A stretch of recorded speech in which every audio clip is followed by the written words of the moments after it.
ہم کریں گے ہر مظلوم کی حمایت۔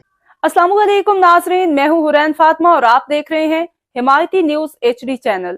نظر ڈالتے ہیں آج کی اہم خبر پر۔ بریکنگ نیوز، میمن کوٹ میں جرائم پیشہ عناصر کے خلاف کریک ڈاؤن جاری۔ کراچی سے روزنامہ حمایتی نیوز کے senior chief crime reporter Haji Abdulghani Warijo کی رپورٹ۔ Karachi Malir SHO Memon Kot sub inspector Muhammad Ayub Mirani نے IG Sindh police, additional IG Karachi, DIG east اور SSP ملیر ڈاکٹر عبدالخالق پیرزادہ کے ہدایات پہ میمن کوٹ تھانے کی حدود میں جرائم پیشہ عناصر کے خلاف بھرپور کارروائیاں تیز کر دی ہیں۔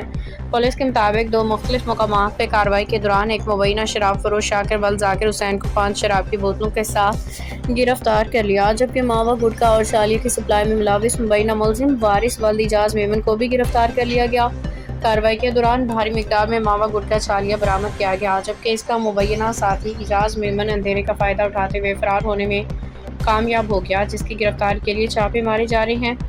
SHO Memon Kot sub inspector Muhammad Ayub Mirani نے میڈیا سے گفتگو کرتے ہوئے کہا کہ انہیں میمن کوٹ تھانے میں تعینات ہوئے چند ہی روز ہوئے ہیں، تاہم وہ جرائم کے خاتمے کے لیے پرعزم ہیں۔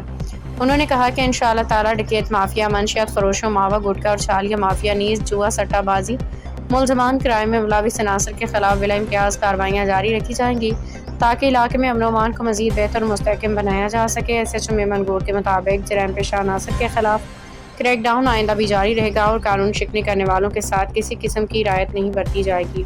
اب تک کے لیے اتنا ہی۔ مزید خبروں اور اپڈیٹ سے باخبر رہنے کے لیے دیکھتے رہیں حمایتی نیوز HD۔